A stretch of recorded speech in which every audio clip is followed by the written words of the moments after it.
Hello everyone, welcome to my channel Dot to Study. I hope that you all are fine. So let's get started with today's video. Okay, so in this video, first of all let me tell, it's the second chapter of civics, that is the president and the vice president, and it's part 3. Okay, in this video we will discuss some of the powers of president. In the previous video, I have already discussed some of the powers, but some powers were left, and that we will cover in today's video. Okay, so now here we are going to cover the financial powers. Okay, in the previous video we have discussed about the executive powers, legislative powers, and military powers, isn't it? So before coming to this, just revise them and then come here. Okay, so what are financial powers? The financial power, from the word itself, we can understand that it's related to finance, isn't it? So what are the powers that are vested with the president that enables him to take decisions on financial matters? See, we have discussed about budget session, isn't it? Yes. So in that budget session, what occurs? The annual budget is presented before the parliament, isn't it? Actually, the presentation is done by the finance minister, but he does it on behalf of the president. Okay, understood? See, the finance minister on behalf of the president places the annual budget before the parliament. Now, you know that the annual budget contains the incomes. It contains the estimation of the incomes and expenditure that will occur in the coming year, in the coming financial year. Understood? Now the second point is, you know that money bills, there is a type of bill known as money bill which can raise issues related to finance, isn't it? Such money bills are introduced in the Lok Sabha on the recommendation of the president. Okay, understood?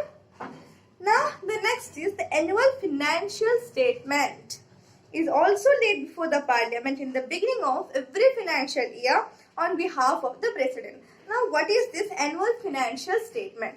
It's a report.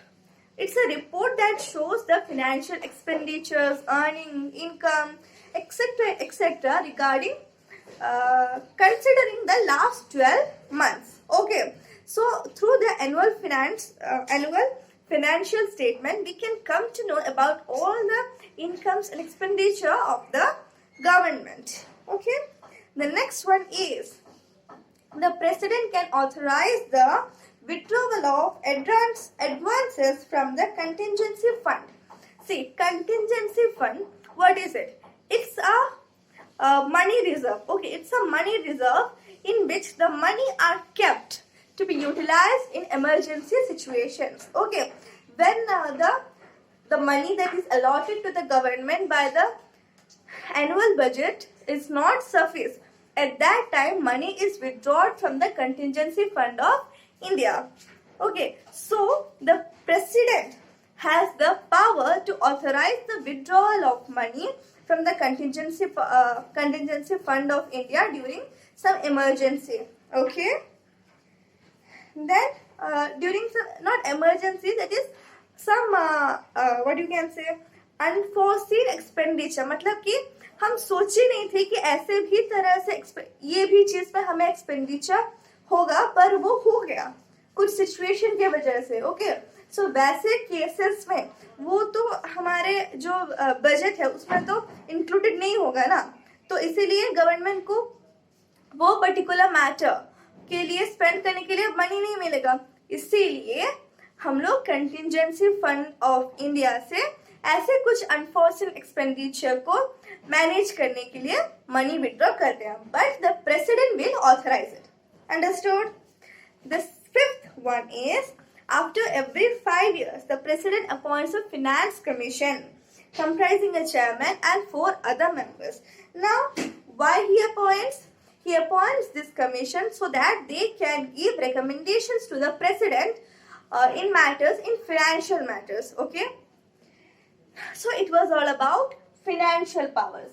Now let's come to the sixth power, that is judicial powers. From the word itself, we can understand that here the president has some power regarding or related to the judiciary. Okay, so what are the judicial powers? The president is not answerable before any court of law for the exercise of the powers and duties in his office. That is, कोई court को president को पूछने की अनुमति नहीं है. क्या चीज में? उनका कुछ जब वो, it means that whatever he performs on behalf or as his duty, then the court has no right to ask or to question him. Okay, the correct word is to question him regarding that act. Understood? He is not answerable to any court of law. The second one is, no criminal suit can be initiated against him during his tenure of office.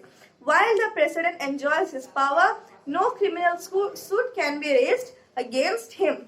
The third one, the president has the power to grant pardons, reprieves, respites or remissions of punishment, or to suspend, remit, commute the sentence of any person convicted for an offense. See, the president also has the power to change the punishment given to any person who are accused in the following cases. What are the following cases we will discuss?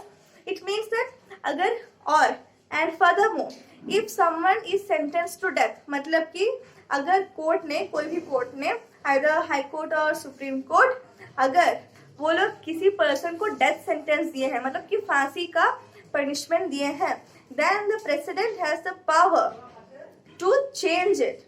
Understood? So, in which cases is this possible? In all cases where the punishment or sentence is by a court martial. Now, what is a court martial? It is a court set up for the soldiers, okay, for the army men. So, if a punishment is given by such a court martial, then the president can exercise these powers. Second, in all cases where the punishment or sentence is for an offense against any law relating to union and concurrent list. मतलब कि किसी कोई person ऐसे matters को violet किए हैं या फिर और see as you know the matters listed in union and concurrent list, कोई पर्सन ये कोई मैटर्स से रिलेटेड के वजह से मतलब कुछ मैटर्स से रिलेटेड कुछ ऑफेंस किए हैं और उनको पनिशमेंट मिला है, then also the president can change his or can take certain like suspend or remit or commute the sentence, or he can change the judicial punishment. Okay, understood? So what are the matters? Union and concurrent matters. Third one, in all cases where there is a death sentence, मतलब वो हर case में जहाँ पे फांसी दिया गया है क्या बोलते हैं क्रिमिनल को, जहाँ पे क्रिमिनल को फांसी दिया गया है, वो सब केसेस में president can change the decision. Okay, now the next is discretionary powers.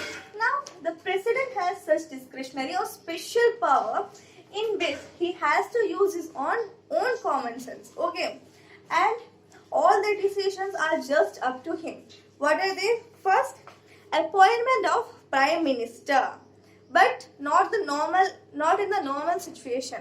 In situation where there is a, what you can say it as the hung parliament. Yes, when if none of the house acquires a majority and there is a hung parliament, मतलब ना ही ये house का ना ही ये party का ज्यादा vote से ना ही वो पार्टी का, दोनों एक ही जैसे हैं और हंग पार्लियामेंट फॉर्म हुआ है. ओके, हंग पार्लियामेंट मतलब यही, कोई क्लियर मेजोरिटी नहीं होना. ऐसे टाइम में the president can use his own discretionary power to appoint the prime minister. Okay, and in this case In this case, he cannot appoint the new prime minister on the advice of the outgoing prime minister. Okay, he will not accept the advice of the outgoing prime minister, because it's obvious that the outgoing prime minister will recommend the name from his own party, isn't it? So therefore, here the president has to use his own wisdom. The second one, appointment of a prime minister in case of a sudden death. अगर जो अभी जो prime minister है, if there is a death of the current prime minister, then sudden death of the current prime minister, then the power lies with the president to appoint the new prime minister. Or furthermore, if the ruling legislature party is unable to meet immediately to elect a leader, और मतलब ये दो condition में होता है, एक तो sudden death होता है और जो रूलिंग पार्टी है वो एक नए लीडर को इमीडिएटली एक नया लीडर को चूज करने में असफल होते हैं, then the president has the power to appoint a prime minister. Third, when the ruling party who has lost majority support in the Lok Sabha, yes, see,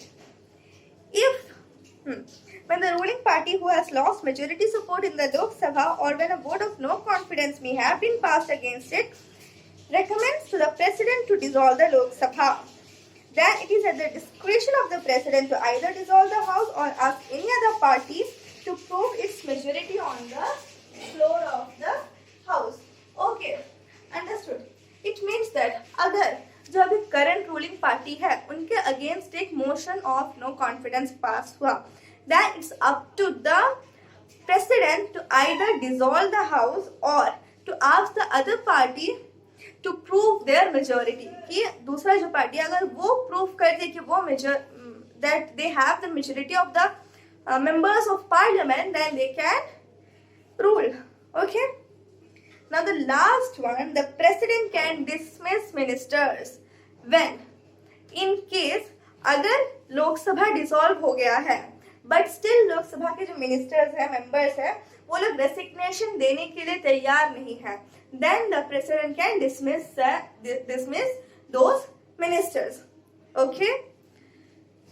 The next one is the emergency powers. So in the emergency powers, so first of all, what is emergency? It's a situation that requires our total attention, isn't it? That is a sudden situation. Okay, ऐसा कुछ अचानक हो गया कि वो जो situation है हमारा पूरा attention demand करता है. Okay, it's a sudden or unforeseen situation demanding immediate action. हमारा attention gain करता है मतलब कि हमें कुछ immediate action लेना पड़ेगा उसके लिए. Okay, ऐसा कुछ अचानक हो गया कि हमें उसके लिए कुछ immediate action लेना पड़ेगा, नहीं तो बहुत बुरा हो जाएगा. तो ऐसे situations जब आते हैं, then let's see what are the powers of the president. Okay, then it's a situation in which the head of the state assumes extraordinary powers. ऐसे situations में president को extraordinary powers दिया जाता है, and he can proclaim a state of emergency. Okay, now there are three types of emergency. What are they? National or general emergency, breakdown of constitutional emergency, and financial emergency. Now this national emergency, it means that there is a danger of foreign aggression. मतलब कि foreign कोई दूसरे लोगों से जो हमारे country के नहीं है, कोई दूसरे लोगों से हमारे कुछ स्टेट या कंट्री को खतरा है. That is national emergency. The second one is breakdown of constitutional machinery.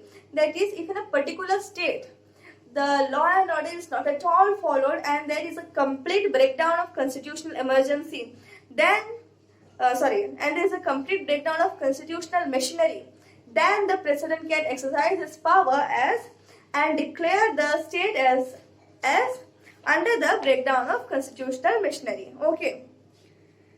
Third one is financial emergency.